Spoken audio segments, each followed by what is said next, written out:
কিছু একটা পোস্ট করলে মানে তার ক্যাপশান যদি একটু দুঃখাত্মক হয়, মানে স্যাড ক্যাপশান যাকে বলে, সবার মনে হয় যে মেয়েটা মনে হয় খুব দুঃখে আছে, তাই না? চলো আজকে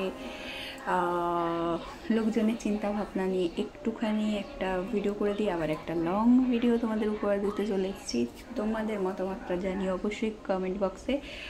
আর যদি ভিডিওটা ভালো লাগে থাকে এবং যদি মনে হয় হ্যাঁ প্রত্যেকের সঙ্গে এই জিনিসগুলো ঘটে চলেছে, বন্ধ হওয়া উচিত এটা, আমি জানি আমার ভিডিও ভাইরাল হবে না, কিন্তু যে কজন মানুষ আছে আমার প্রোফাইলে বা অন্যজনের প্রোফাইলে, তারা একটু যেন সচেতন হয়, এই জাতীয় জিনিসপত্র থেকে যেন বিরত থাকে। এই জন্য আমি এই ভিডিওটা করলাম। অনেক দিন থেকেই ভাবছিলাম এই ভিডিওটা নিয়ে, বাট আজকে অবশেষে টাইম পেলাম, তো নিয়ে চলে এলাম এই ভিডিওটা তোমাদের জন্য। আমি রিমি দত্ত মিত্র আবার চলে এসেছি একটা লং ভিডিও নিয়ে। তোমরা জানোই আমি একটা লং ভিডিও মাঝে মধ্যেই দিয়ে থাকি, সপ্তাহে 1, 2, 3টে দিয়ে থাকবো। তো এটা একটা অন্য টপিক, আমাদের ফেসবুকেও হচ্ছে, আমাদের ফেসবুকের বাইরেও হচ্ছে এই টপিক। তো যেমন ধরো আমি এই যে সুন্দর একটা গেট আপ করেছি, অনেক দিন পর পুজো আসছে, পুজো স্পেশাল, হঠাৎ করে লোকজনের মনে হচ্ছে বাবা এই তো পাগলের মতো থাকে, হঠাৎ এত কিছু কি ব্যাপার, নতুন কেউ চলে এসেছে মনে হচ্ছে লাইভে, বা মেয়েটার খুশিটা সহ্য হচ্ছে না অনেকের, চলো পিএমপিসি করতে লাগে। বা ধরে নাও যে মেয়েটাকে কিছু করে কাঠি করতে হবে, তার ইমেজটা খারাপ করতে হবে, সে যে এত টাকা পয়সা দিয়ে রূপচর্চা করেছে সেইটাকে নষ্ট করে দিই। আসলে আমরা কি বলতো, একে অন্যের উপর খুব হিংসা করতে থাকি, জেলাস যাকে বলে। তো স্পেসিফিক্যালি কাউকে এসব বলছি না, অনেক জায়গা থেকে, এইখান থেকে, বাইরে থেকে, তো এগুলো হয়ে যাচ্ছে সামনাসামনি নয় আড়ালে। কাউকে যদি খুশি থাকতে দেখেন তাহলে আপনারা জেলাস না হয় না, বরং প্রে করুন হ্যাঁ মেয়েটা খুশি আছে, ভালো আছে, তার পেছনে লাগার চেষ্টা করুন, ঠিক আছে? আর কাউকে যদি দুঃখে থাকতে বলেন তাকে সহানুভূতি আপনারা দেওয়ার জন্য ছটফট করেন। আসলে মেয়েটা আনন্দ আছে হচ্ছে না, আপনাদের সহানুভূতি তো দিতে পারছেন না, সেই জন্য পিছনে লাগতেই হবে।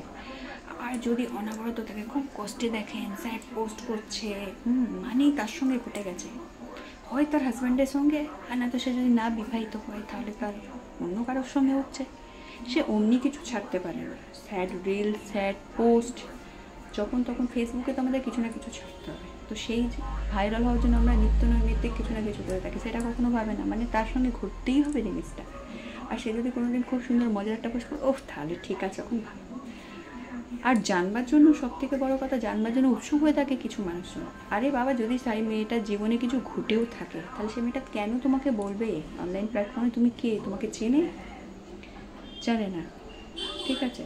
আর সবসময় যে মুখ বেজায় হয়ে থাকে মানে তার শরীর খারাপ হয়নি, সে সবসময় দুঃখেই আছে, খুব কষ্টেই আছে, এটা ভাবনাটা ভুল। তার শরীর খারাপও হতে পারে, এত চাপের মধ্যে মেয়েদের থাকতে হয়। এটা আমার সঙ্গে না, প্রত্যেকের সঙ্গে হচ্ছে। আজকে আমি আমাকে দিয়ে উদাহরণটা স্টার্ট করলাম, প্রত্যেকের সঙ্গে হচ্ছে এই জিনিসগুলো, ঠিক আছে? কমসে কম যদি আপনাদের মনে হয় যে মেয়েটা কষ্টে আছে, তাহলে তাকে একটু হাসাবার চেষ্টা করুন না, ভালো কথা বলুন, ইনবক্সে গিয়েও জিজ্ঞেস করার দরকার নেই, কিছু দরকার নেই, সে তো বলবেই না। আর হ্যাঁ, যদি পেট পাতলা হয়ে যায় তাহলে বলেও দিতে পারে, সেই নিয়ে আবার আপনারা গসিপ চালু করে দেবেন চারদিকে।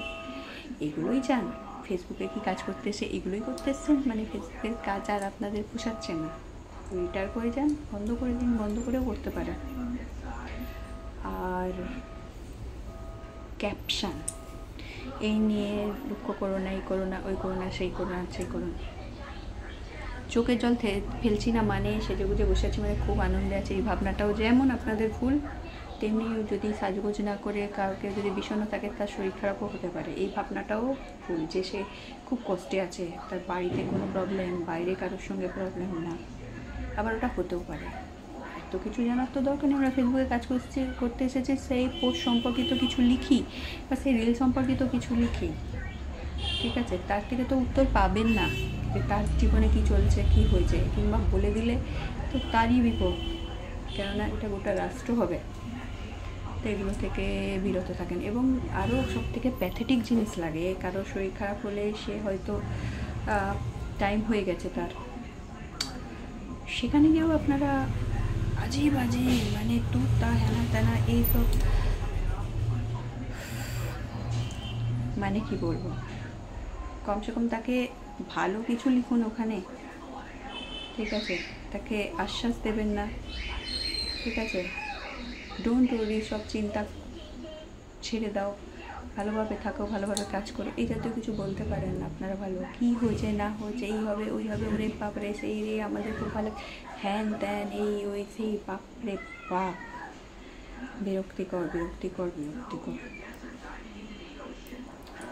আর রোস্ট করতে শুরু করলে কাউকে নিয়ে, ওরে বাপরে বা মাত্রাতিরিক্ত রোস্ট হয়ে যায় দেখি, রোস্ট করে করে তারা ভাইরাল হয়ে যাচ্ছে তাদের কন্টেন্টে, অথচ সেই সব লোকেদের নিয়েই রোস্ট করছে, যাদেরকে নিয়ে করলে তারা জানে যে ভাইরাল হবে। মেন্টালিটি মানুষদের কোথায় কোথায় চলে যাচ্ছে, কি বলবো। Thank you. অপরাধ মার্জনা করবেন কারোর যদি মনের মধ্যে কষ্ট লেগে থাকে।